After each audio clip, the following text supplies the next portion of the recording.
rezultātus prezentēt jums, mēdījiem, un dot iespēju arī uzdot precizējošus jautājumus.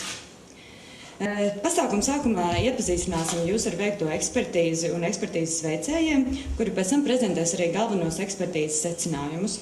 Ekspertu prezentācija noritēs angļu valodā, tomēr latviešu valodas sinhronais tulkojums ir pieejams austiņās.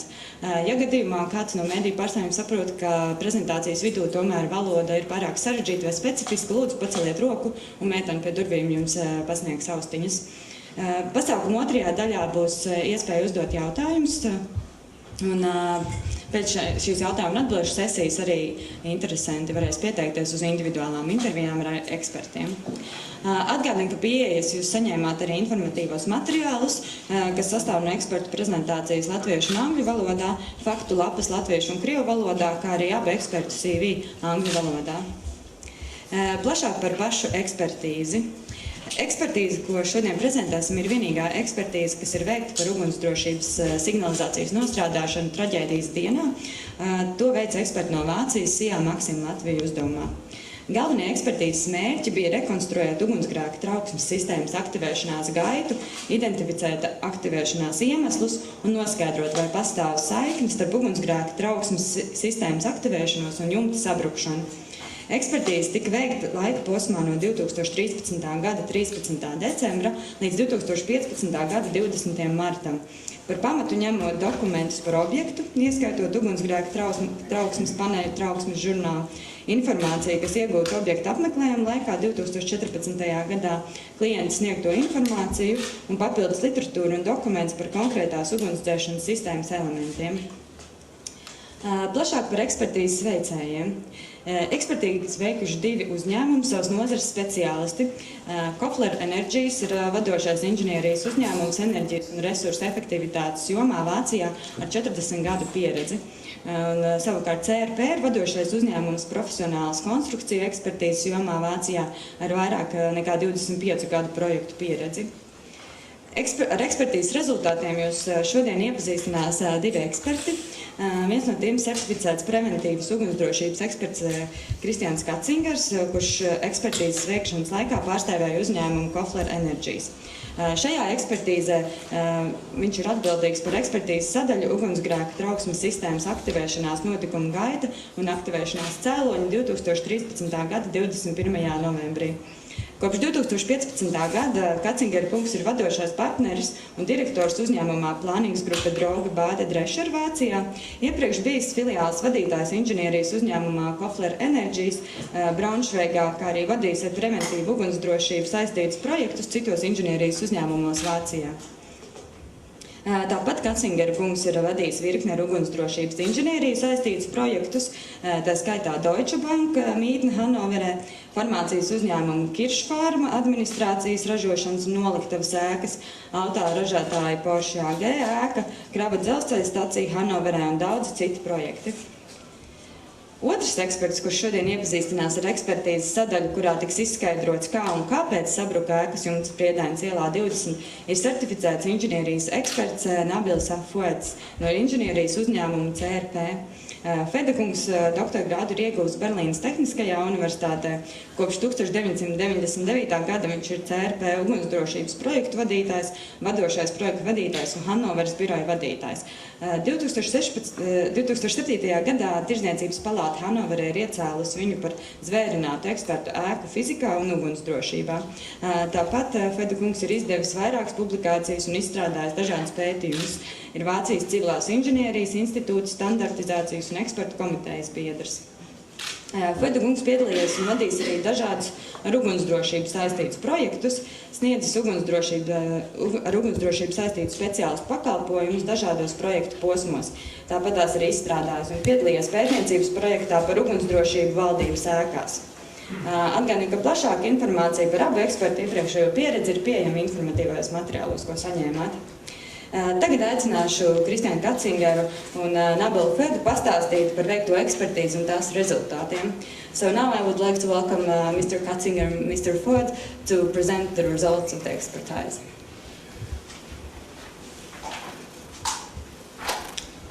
Thank you, Linda, for the introduction.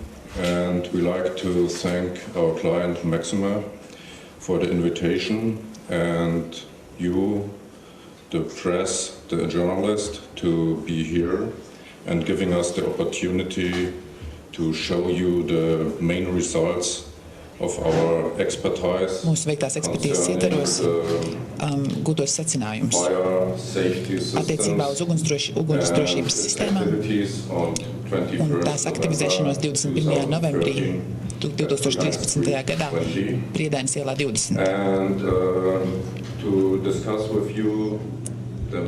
Un mēs ar jums arī pārunāsim iespējas vai spekulācijas, hipotēzes par iespējamo saistību starp ugunsdrošības trauksmes aktivēšanos tajā dienā un jumta sabrukšanu.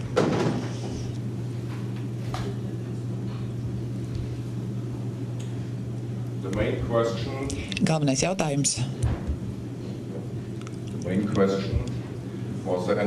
Galvenais jautājums ir, vai pastāv jebkāda saistības starp ugunsdrošības trauksmes aktivēšanos un jumta sabrukšanu.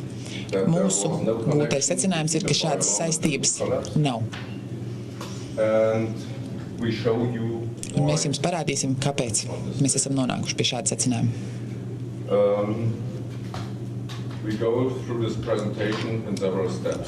Tad šai prezentācijai būs vairāki soļi, bet no sākuma mēs jums pastāstīsim, kāda veida ugunsdrošības aprīkojums bija instalēts šajā ēku kompleksā. Tad mēs jums īsi pastāstīsim kopsavilkumu par notikumu chronoloģiju attiecībā uz ugunsdrošības trauksmes aktivēšanos. Pēc tam mēs jums paskaidrosim, kādi ir visiespējamākie cēloņi šai ugunsdrošības viltus trauksmei. Tad mans kolēģis Foedkungs jums parādīs un paskaidros iemeslus, kāpēc sabruka jumts. Un beigās mēs diskutēsim par iespējamām spekulācijām par iespējamo saistību starp jumta sabrukšanu un ugunsdrošības trauksmi. Pirmajā daļā es jums parādīšu ugunsdrošības sistēmas, kas bija instalētas Priedainas ielā 20. Sākumā es jums sniegšu īsu ieskatu, kā ir veidots ēku komplekss. Šeit pa kreisi mēs redzam zilajā krāsā, rozā krāsā mēs redzam dzīvojamo ēku, kas joprojām tur stāv. Tobrīd tā bija būvniecības procesā. Šķiet no 2. līdz 11. stāvam. Pirmajā stāvā atradās biroja telpas tirzniecības centram. Un pagrabā zem dzīvojamās ēkas atradās tehniskās telpas lielveikalam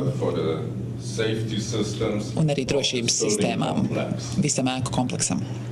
Pa kreisi, zilajā krāsā, šeit mēs redzam daļu ēkas, kur atradās tirzniecības centrs pirmajā stāvā ar ieeju no kreisās puses un netālu atradās drošības telpas. Zem, apakšā dzeltenajā krāsā, mēs redzam pazemes stāvvietu. Tā atrodas pagrabā. Un pēc jumta sabrukšanas pazemes telpas netika ietekmētas, tur nekas nenotika. Un šeit, lai sniegtu sīkāku ieskatu, jūs redzat ēku attēlu šķērsgriezumā. Kāda veida ugunsdrošības sistēmas tur bija instalētas Priedainas ielā 20? Vissvarīgākais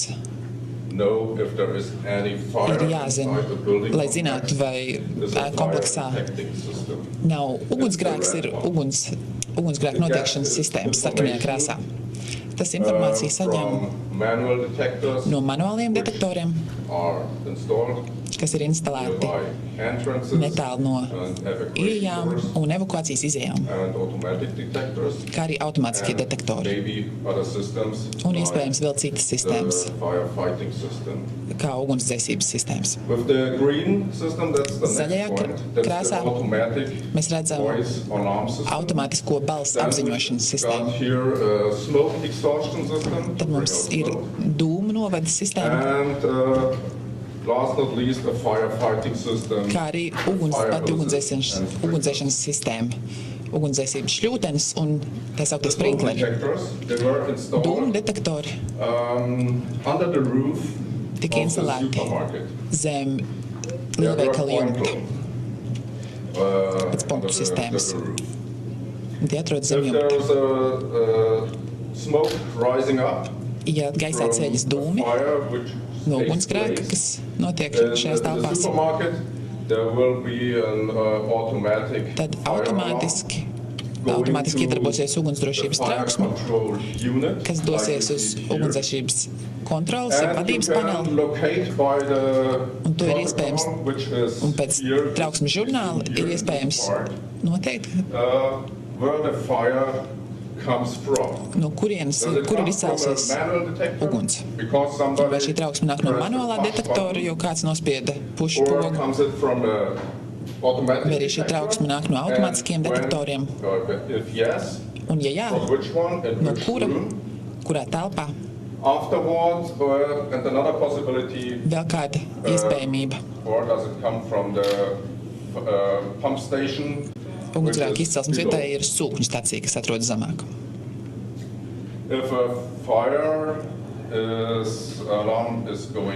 Ja ir iedarbojusies ugunsgrēka trauksme, tā darbojas divos soļos. Pirmais solis 12 sekundžu laikā sistēma veic iekšēju pārbaudi, vai tā varētu būt viltus trauksme. Protams, tas attiecas tikai uz automātiskiem detektoriem. Dažkārt var gadīties, kad tiek izziņot viltus trauksmi. Ja tiek konstatēts, ka tā ir viltus trauksme, tad tas apstājas, un ja ne, tad iedarbojas otrais solis, un tad tas ir pilns režīms. Pilns trauksmes režīms. Proti automātiskā balss apziņošanas sistēma tiek iedarbojas. Iedarbojas arī ventilātoru un dūmu aizvedīšanas sistēma. Izslēdzas parastā ventilācija, lai izvairītos no iespējamiem traucējumiem, lai neizplatītu dūmus. Tas īsumā viss par šo sistēmu. Tātad automātiskā balss apziņošanas sistēma, tā tika instalēta kopā ar skaļruņiem lielveikalā. Daži skaļruņi ir pagrabā, daži atrodas biroja telpās. Un šī sistēma informē cilvēkus par nepieciešamību evakuēties ugunsgrēka gadījumā.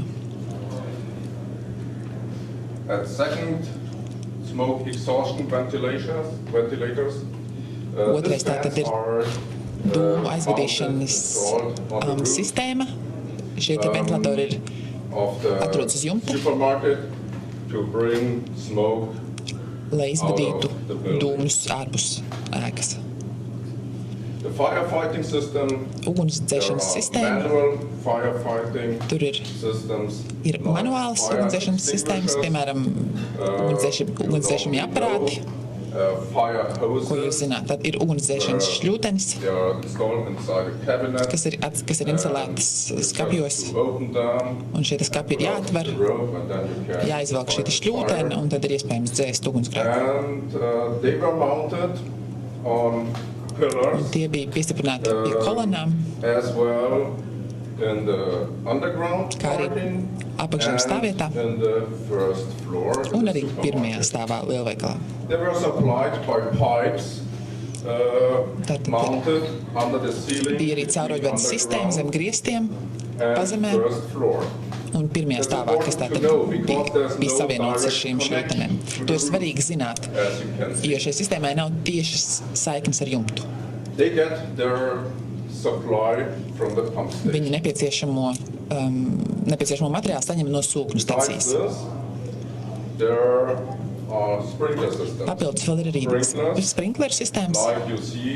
Sprinkleri, kā jūs redzat šajā telpā pie jumta, pie griestiem. Viņiem ir saistīti ar stikla. Viņiem ir stikla detaļas iekšā, un ja ir tik karsts, kāds notiek ugunsgrēka gadījumā, tad šis stikls saplīst un no sprinklera izdalās ūdens. Bet tas nav kā amerikāņu filmās, kad ugunsgrēka gadījumā iedarbojas visi sprinkleri. Nē, ūdens izdalās tikai no tā sprinklera, kuram ir saplīsts stikla elements karstuma ietekmē. Šis sprinkleri bija instalēti zem jumta lielveikalā, pirmajā stāvā. Sprinkleri ir savienoti ar tā saukto slapjo sistēmu. Tas nozīmē, ka caurulēs jau ir ūdens.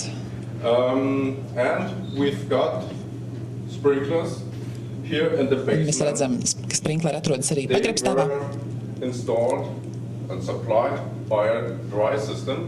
Pagrabstāvā atrodas tā sauktā saustā sistēma, proti caurulēs nav ūdens, bet gan saspiests gaiss. Un tas ir temperatūras dēļ, kas varētu būt šādās telpās. Un pazemes autostāvvietā ir iespējams, ka temperatūra varētu būt zemāka par 5 grādiem pēc Celsija. Un tas nozīmē, ka caurulēs esošais ūdens varētu sasalt, un sistēma nestrādāt. Un caurules varētu pārplīst. Jo ir skaidrs, ka sasals ūdens, ledus, tā apjoms palielinās un var pārplēst caurules. Tātad abas sprinkleru sistēmas nepieciešamo materiālu saņem no sūkņu stacijas, kas atrodas zem dzīvojamās ēkas. Tātad vēlreiz īsts pārskats par ugunsdrošības sistēmu. Šeit mēs redzam pirmo un otro līniju, ugunsdzēšanas šļūteņu līnijas dzīvojamai ēkai. Tātad šī te ēka kompleksa daļa joprojām atradās konstrukcijas stadijā. Mēs redzam 3. un 4. līniju, sprinklerus pirmajā stāvā. Un šeit ir 5. un 6. līnija, ugunsdzēšanas šļūtenis, lielveikali un pazemes autostāvvietā, kā arī tehniskajām telpām un biroja telpām. Un 7. līnija ir sprinkleri pagrabā, 5. un 6. līnija un 7. līnija, sausā sistēma, vēlreiz 3., 4. sistēma un 1. un 2. sistēma, jeb slapjā sistēma. Un visi ir pieslēgti pilsētas ūdensvadam. Un ugunsgrēka gadījumā sūkņu stacija Rīgas pilsētas ūdeni ievada tieši pa tiešo šajā sistēmā. Ir arī 2 galvenie sūkņi. Viens ir elektriskais. Un, ja gadījumā tiek pārtraukta elektrības padeve, tad ir otrs, ir dīzeli darbinājums sūknis. Notikuma kronoloģija, jeb kas notika 21. novembrī attiecībā uz ugunsdrošības sistēmu. 16.21. Vadības panels konstatēja ugunsdrošības trauksmi. Varēja redzēt, ka tas nāk no sūkņu stacijas, šī trauksme, no sūkņu stacijas pagrabā. Tātad 6. līnija, kas nozīmē, ka šī ir sistēma, kas ir pie griestiem pievienotās caurules pagrabā, kas ir savienots ar ugunsdzēsības šļūtiņām. Taču tur ugunsgrēku nebija. Un drošības darbinieki centās atjaunināt ugunsdrošības vadības kontrolas centru. Un, kā es iepriekš teicu, ja tas būtu viltus trauksme, tad tas iedarbotos. Un, kā es teicu, ja caurules ir vaļā, ja vārstuls ir vaļā, tad ūdens turpina plūst. Un pat ja nekur nav konstatēta noplūde, bet tad šis ūdens uzreiz ietek kanalizācijas sistēmā un tiek izvadīts ārpus ēkas. Tas vienmēr notiks ugunsdzēsības trauksmes gadījumā, bet to ir iespējams atjaunināt šo sistēmu. Taču ir skaidrs, ka tādā gadījumā ugunsdzēsības trauksmes sistēmas joprojām turpināja strādāt kārtīgi. Proti, ja lielveikalā tika konstatēts ugunsgrēks, dūmdetektori par trauksmi paziņotu vadības panelim, un cilvēkiem tiktu paziņots, un viņi izdzirdētu trauksmes sistēmu, balss paziņošanas sistēmu. Tātad bija viltus trauksme, viltus ugunsdzēsības trauksme, ko nevarēja attālināt, ko drošības darbinieki attālināt nevarēja novērst, tāpēc 16:34 tika izsaukts apkopes uzņēmuma Westman pārstāvis, lai viņš pārbaudītu šo sistēmu. Westman pārstāvis ieradās apmēram 5:02. Viņam ātri tika paziņots par notikušo situāciju, to veids drošības darbinieki, apsardzes darbinieki.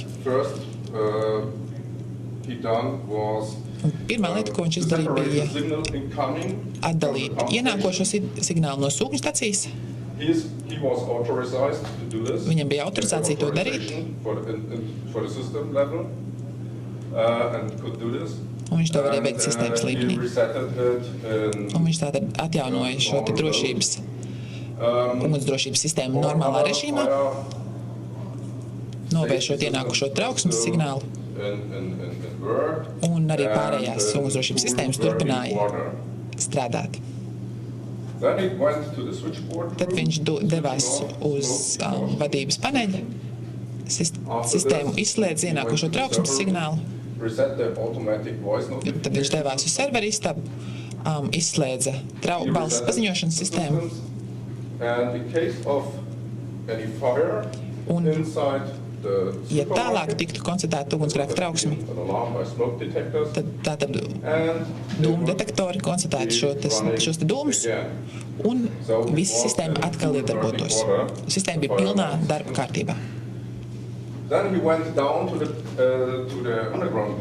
Tad viņš devās uz pazemes autostāvvietu un dzirdēja skaļu trauksmes zvanu, proti trauksmes zvanu no sūkņu stacijas. Tad viņš devās uz sūkņu stacijas telpu, izslēdza ūdens sūkni, lai izvairītos no ūdens cirkulācijas un plūšanas kanalizācijā. Tad cilvēki viņam teica, ka biroja telpa ventilācijas telpā. Pa durvīm plūst ūdens. Tāpēc viņš devās patīši šo ventilācijas telpu, lai uzzinātu, kāds ir iemesls ūdens plūšanai. Un vai ūdens tek no griestiem vai no kaut kurienes citurienes. Viņš atvēra durvis un redzēja, ka ūdens nāk no kanalizācijas sistēmas. Tātad tam nebija nekādas saistības ar ugunsdzēsības sistēmu. Vienkārši tas plūst no kanalizācijas sistēmas. Ejot atpakaļ uz apsardzes telpu, to inform the security staff lai paziņotu apsargiem par noskaidrotu, ka nekur nekas netek, uz sprinkleru sistēma nav iedarbināta, arī no šļūtenēm nekas netek, ka tā ir viltus trauksme.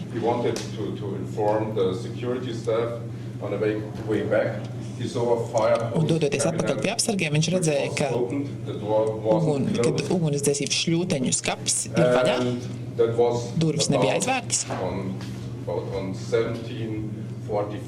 Tas bija apmēram 17:44, kad viņš stāvēja šajā ventilācijas telpā, lielveikalam, kas atrodas šeit, kur es rādu. Tajā brīdī sākās jumta sabrukums. Un, kā mēs zinām, jumta otrais nogurums notika 19:04. Tātad viltus ugunsdzēsības trauksmes iedarbošanās iespējami iemesli. Tieši to mēs vēlējāmies noskaidrot, un tieši tāpēc mums Maksim nolīga veikt šo izmeklēšanu. Viena no iespējām ir tāda, kad ir notikusi neliela ūdens noplūde ugunsdzēsības šļūteņu sistēmas iekšpusē.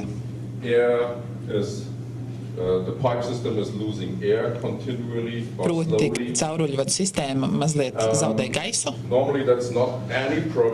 Parasti tā nav problēma, jo gaisa kompresors ļoti labi strādā. Un ja notiek neliela noplūde, kas tiešām ik pa laikam mēdz notikt, tāpēc šajā sistēmā ir instalēts gaisa kompresors, kas tai vajadzības skatījumā piegādās saspiesto gaisu.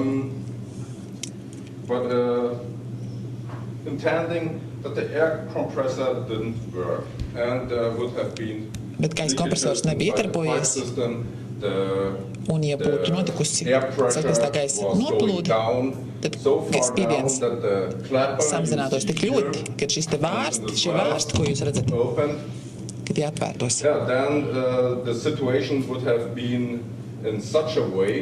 Un šāda situācija nozīmētu, ka 5. un 6. šahtas abi vārsti būtu atvērušies. Bet atvērās tikai 6. gaisa akas vārsti. Un tāpēc mēs sakām, ka šāda iespēja ir diezgan neticama. Otrā versija, tātad ir šis te atvērtais ugunsdzēsības šļūteņu skapis. Un tātad otrā hipotēze ir, ka kāds varēja atvērt šo te vārstu ugunsdzēsības šļūteņu skapī. Iespējams, lai dabūtu ūdeni vai kādu citu iemeslu dēļ, vai kā lai pajokotu, nu sazini. Un šajā skapī jūs redzat, ka ugunsdzēsības šļūtene nav kārtīgi sarulēta.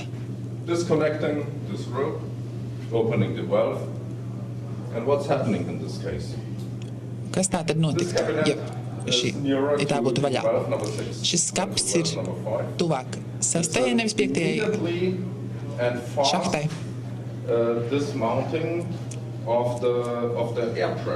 Un tas nozīmē, ka ļoti ātri samazinās gaisa spiediens un atvers 6. šahta. Tur ieplūst ūdens.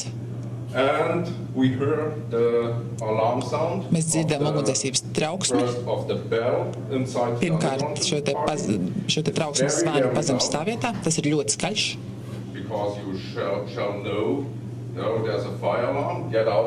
Jo tas ziņo, ir ugunsdzēsības trauksme. Pametiet ēku.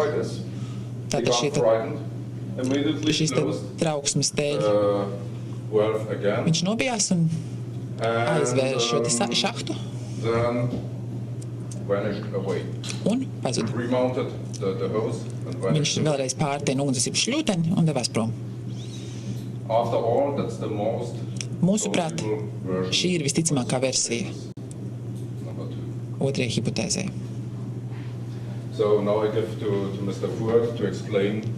Un tagad vārds Floyda kungam pastāstīt, izskaidrot jumta sabrukšanu. Yes. Dāmas un kungi, mani sauc, es esmu Forts, un mēs veicām izmeklēšanu par jumta sabrukšanu. Tieši no jumta konstrukciju viedokļa, un es jums īsti pastāstīšu par mūsu veiktās izmeklēšanas secinājumiem. Pirmkārt par pašu konstrukciju. Jumtu tātad veido betona slānis, ko balsta tērauda sijas. Un šīs sija konstrukcijas ir 16 metrus garas. Un tās tiek veidotas no 2 daļām.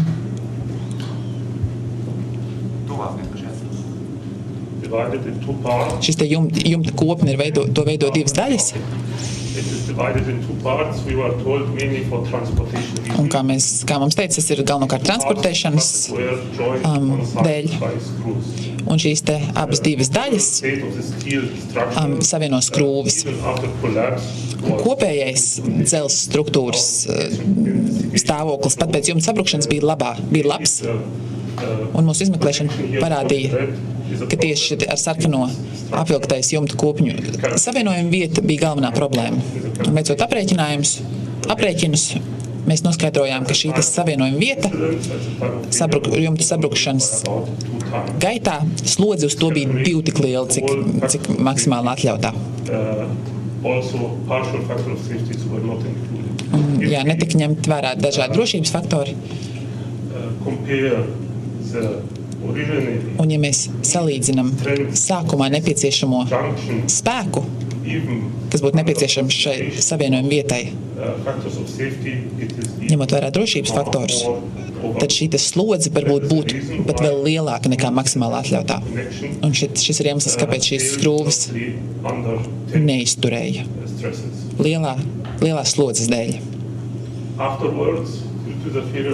Pēc tam, kad atdalījās šī savienojuma vieta, atdalījās visas savienojuma vietas šajās sijās un visa struktūra sabruka. Aprēķini rāda, ka deformācija tieši pirms jumta sabrukšanas brīža bija tik maza, ka nebūtu iespējams neko pamanīt. Nebija nekādi vizuāli vai skaņas defekti. Runājot par šādiem skaņas defektiem, es teiktu, ka nebija nekāda tur krekšķēšana vai kaut kāda cita dzirdama trokšņa. Jumta sabrukšana notika momentāni.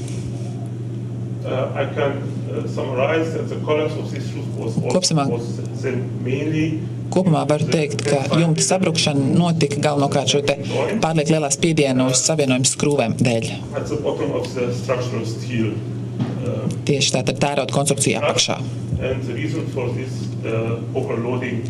Un iemesls šai pārāk lielajai slodzei bija trūkumi konstrukcijas uzbūvē. Un vēl viens punkts, ko es vēlos pieminēt, ir šī te nobīde starp šiem te jumta nogruvumiem, un tas ir savienojums starp dzelzs sijām un konkrēti slāni. Proti, mēs redzam, ka tēraudā ir iemetināti dzelzs stieņi, kas bija savienoti ar betona slāņiem. Un, kā mēs civilajā inženierijā to saucam, tā bija papildus slodze šai konstrukcijai.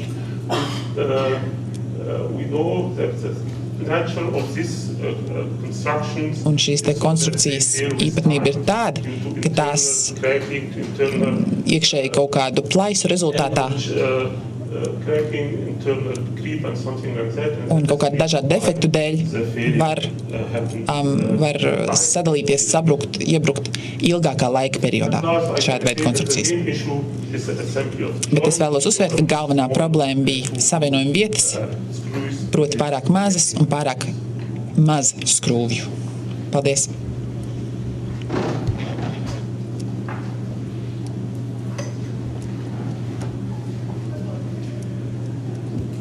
Un tagad mūsu prezentācijas pēdējā daļa. iespējamā saikne starp ugunsdzēsības trauksmes aktivēšanos un jumta sabrukšanu. Kā jau mans kolēģis Foet kungs jums stāstīja, jumts sabruka pēkšņi un bez iepriekšēja brīdinājuma. Nebija nekādas pazīmes, nekādas trokšņi, vai arī vizuāli to nebija iespējams iepriekš noteikt.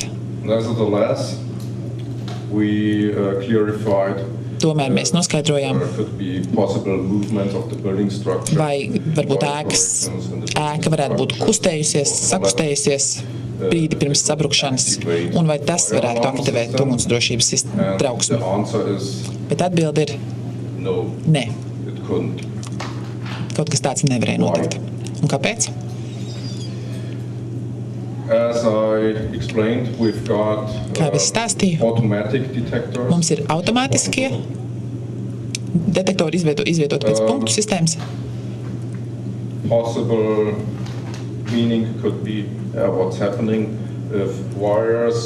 Un viens izskaidrojums būtu tāds, ja tātad vadi, ar ko ir savienots dūmu detektori, ja šie te vadi tiktu pārauti vai paliktu vaļīgi,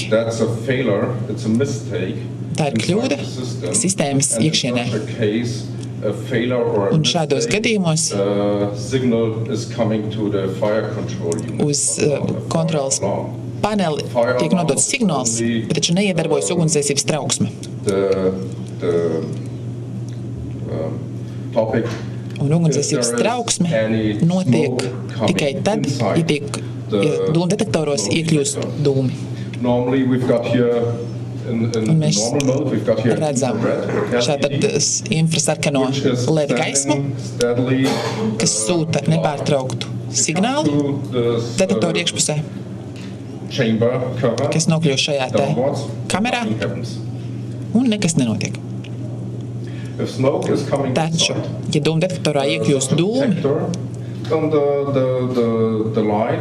tad šo te gaismu, šī gaisma atspīdēs no dūmiem, no dažādām daļiņām un nokļūst šajā te fotodiožu gaismas receptorā. Un šādā gadījumā ir iedarbosies ugunsdzēsības trauksmes sistēma. Tikai tad, ja tiek pārtraukta šī sarkanā gaisma dūmu iedarbībā. Tālāk. Mēs veicām izmeklēšanu, un nākamā sistēma, ko mēs izmeklējām, bija cauruļvadi. Un cauruļvadi, kas iet uz sprinkleriem 3. un 4. sistēmā, pat tiešām bija piestiprināti jumtam. Un mēs jau iepriekš dzirdējām, ka jumts sabruka pēkšņi.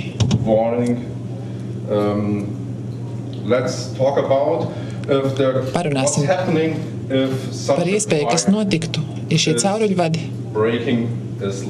ir salūst vai tek. Tie tātad ir piepildīti ar ūdeni. Un ja no šīs sistēmas izkļūst ūdens, tas atrodas zem liela spiediena. Tā, piemēram, ja salūst sprinkleris, tad spiediens ir 1 bāru liels. Tas nozīmē, ka minūtē no tā izplūst 80 litri ūdens, kas tātad tek no griestiem. Un jūs varat iedomāties, ka kaut ko tādu nav iespējams nepamanīt. Un līdzīgi ar saplēstu cauruli, kur spiediens, kur ūdens apjomi ir pat daudz lielāki. To nav iespējams nepamanīt. Un tas būtu iemesls satraukumam. Šādā gadījumā 3. un 4. līnijas vārstuļi atvērtos, dot ugunsdzēsības trauksmes sistēmu vadības panelim.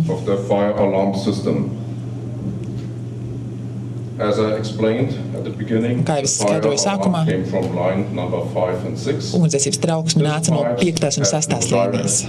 Un šiem cauruļvadiem nav tieši saiknes savā starpā. Un kad mēs pārbaudījām tos lielveikalā, Pēc 3 mēnešiem tie bija labā stāvoklī.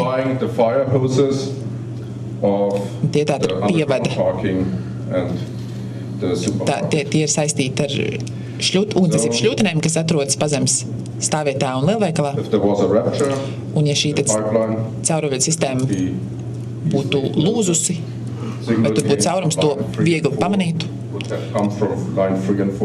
Bet tādā gadījumā signāls nāk no 3. un 4. līnijas, nevis kā tas patiešām notika no 5. un 6. līnijas.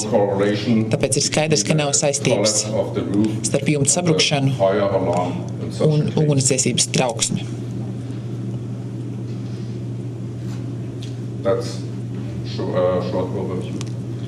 Īsts pārskats. Nākamais punkts. Vai uz lielveikala jumta notiekošie konstrukcijas darbi varētu aktivizēt ugunsdzēsības trauksmi? Tajā brīdī, tajā datumā, tātad uz jumta notika dažādi apbūves un apiekārtošanas darbi.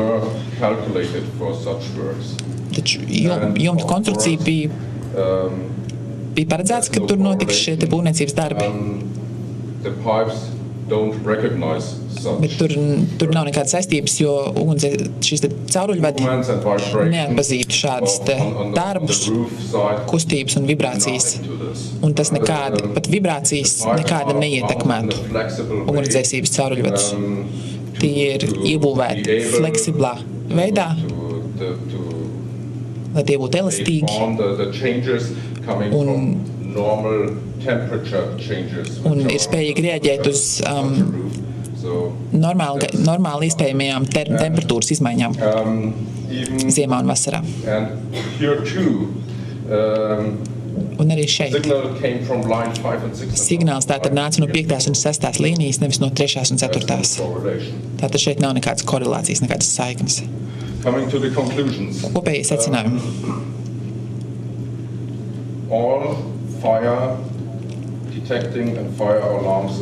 Visas ugunsdzēsības trauksmes sistēmas visu laiku bija pilnā darba kārtībā. Tas strādāja kārtīgi, kā nāks. Un pat viltus trauksmes gadījumā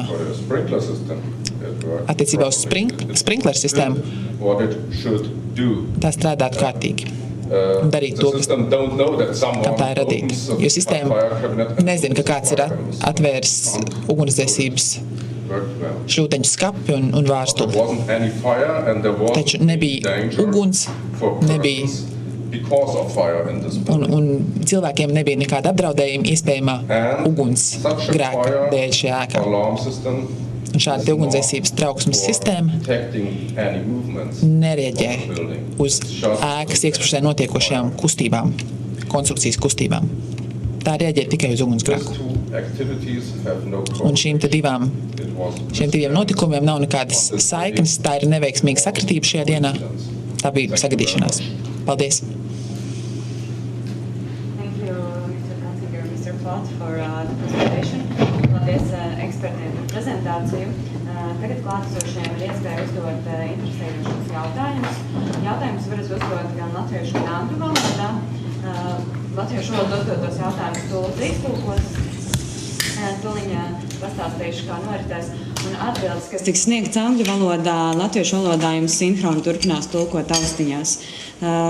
Vēlētos arī atgādināt, ka eksperti var atbildēt tikai par jautājumiem, kas saistīti ar ekspertīzes saturu, tehniski jautājumi par ugunsgrēka sistēmas aktivēšanās notikumu gaitu un tās iespējamiem aktivēšanās cēloņiem. Jā.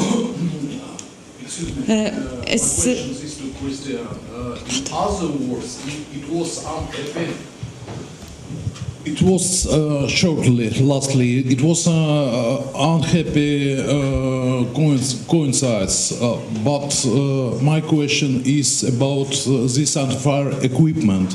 Did you work yearly with this type of detectors or any equipment?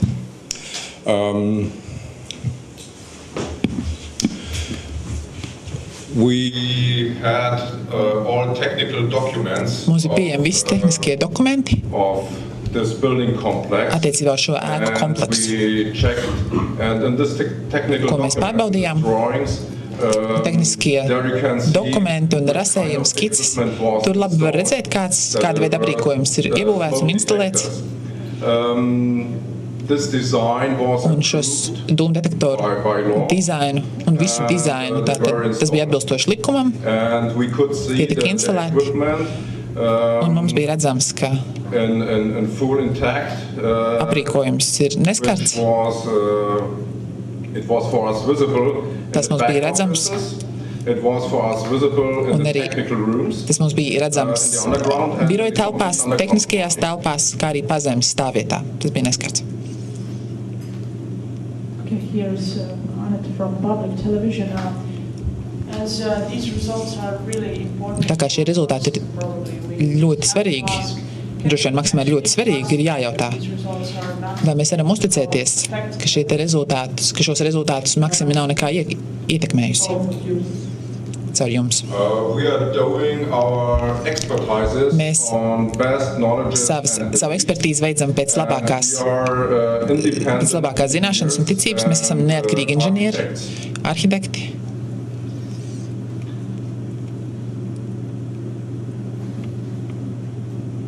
Gribēju lūgt jautājumus jāuzdod mikrofonā.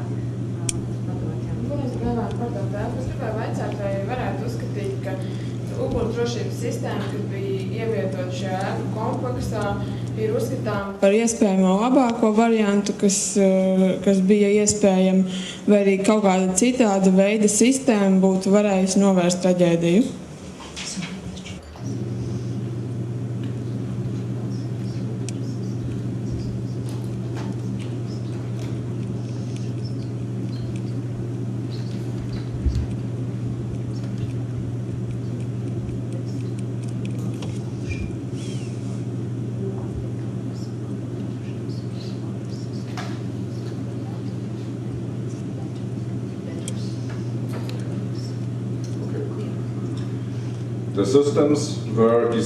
Sistēmas bija dizainētas un veidotas atbilstoši likumdošanai un Latvijas Republikas tehniskajām prasībām.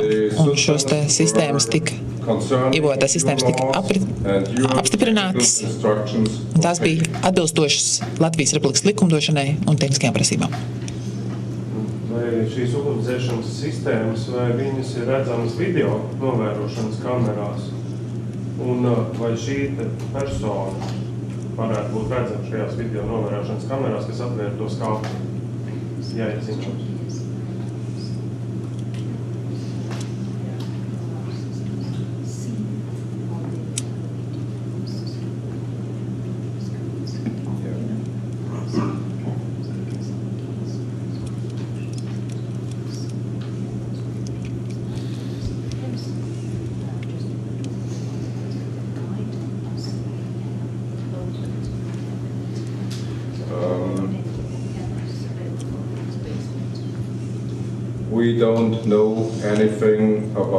Mums nav informācijas par video novērošanas, par iespējamām video novērošanas kamerām pazemes autostāvvietā.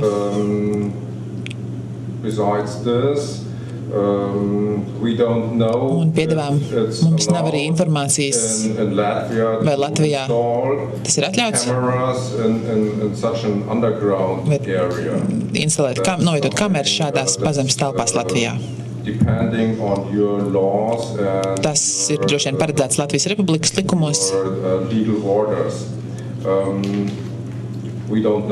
Mums par to nav informācijas.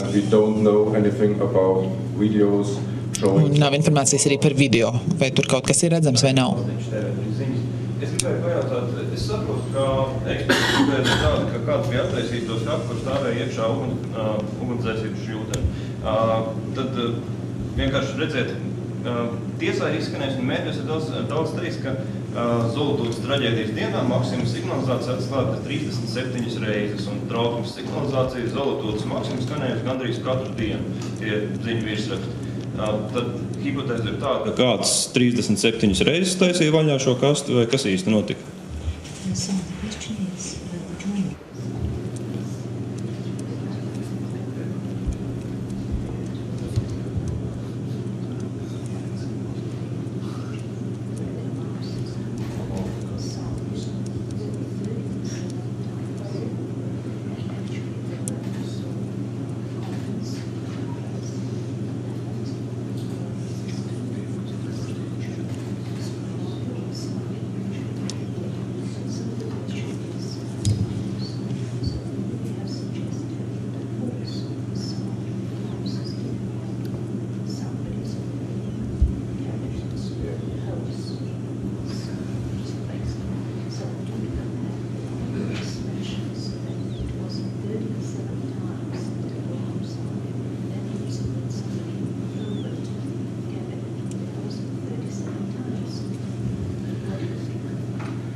At first, we Pirmkārt,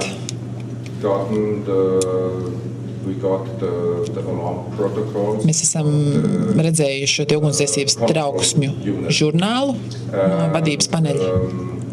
It shows minute by minute. Un tur ir rakstīts minūte pēc minūtes šo te notikumu kopsavilkums tur ir redzams. Tajā 21. novembrī un arī iepriekš. Taisnība, šajā dienā atskanēja vairāk trauksmes signāli pēc 16:31. Kā jau es teicu, tas ir normāli, jo ūdens turpināja tecēt, vārstulis bija vaļā. Un, kā jau es teicu, ugunsdzēsības trauksme atkal iedarbojas, pat ja tā tiek izslēgta. Tā atkal restartējas un atkal atskan. Es nesaskaitīju, cik bieži šī trauksmes signāls atkal iedarbojās. Šajās gandrīz 45 minūtēs.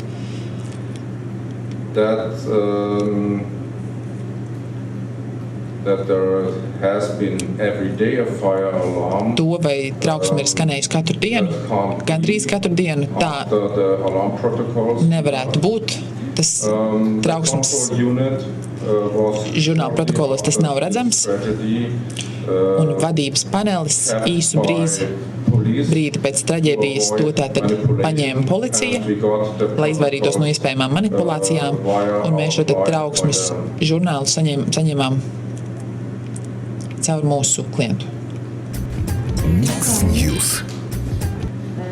Ja jautājumu šobrīd vairāk nav, tad vēlētos atgādināt, ka eksperti ir pieejami arī individuālai intervijai.